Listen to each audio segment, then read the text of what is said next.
తెలంగాణలో అసెంబ్లీ ఎన్నికల తర్వాత ఎన్నో కొత్త మార్పులు చోటు చేసుకున్నాయి. రాష్ట్ర పాలనలో కూడా పదవులు మారుతున్నాయి. త్వరలోనే తెలంగాణకు కొత్త గవర్నర్ రాబోతున్నారని వార్తలు కూడా గట్టిగానే వినిపిస్తున్నాయి. ప్రస్తుతం తెలంగాణ గవర్నర్ గా ఉన్న తమిళిసై సౌందరరాజన్ లోక్సభ ఎన్నికల్లో పోటీ చేయబోతున్నట్టు తెలుస్తోంది. దీనికోసమే తమిళిసై ఢిల్లీకి వెళ్లినట్టు సమాచారం.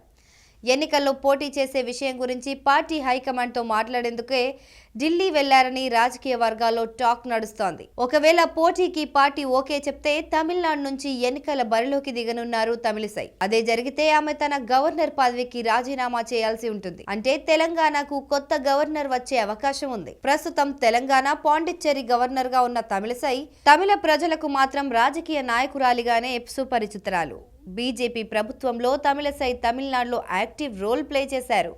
2009లో నార్త్ చెన్నై నుంచి, 2019లో తుత్తుకుడి నుంచి ఎన్నికల్లో పోటీ కూడా చేశారు. అక్కడి నుంచి తెలంగాణ గవర్నర్గా వచ్చారు. తర్వాత ఆమెను పాండిచ్చేరి గవర్నర్గా కూడా నియమిస్తూ కేంద్ర ప్రభుత్వం అదనపు బాధ్యతలు ఇచ్చింది. కానీ ఇప్పుడున్న రాజకీయ పరిస్థితుల నేపథ్యంలో యాక్టివ్ పాలిటిక్స్లో మరోసారి వెళ్లాలని తమిళిసై నిర్ణయించుకున్నట్టు తెలుస్తోంది. దేశంలో మరోసారి బీజేపీ ప్రభుత్వం వస్తే అందులో కూడా కీలక పాత్ర పోషించే ప్రయత్నాల్లో తమిళిసై ఉన్నట్టు సమాచారం. ప్రస్తుతం ఢిల్లీలో ఉన్న తమిళిసై బీజేపీ పెద్దలతో ఇదే విషయాన్ని మాట్లాడబోతున్నట్టు సమాచారం. మరి తమిళిసై పోటీకి బీజేపీ హైకమాండ్ ఎలా రియాక్ట్ అవుతుందో వేచి చూడాల్సిందే.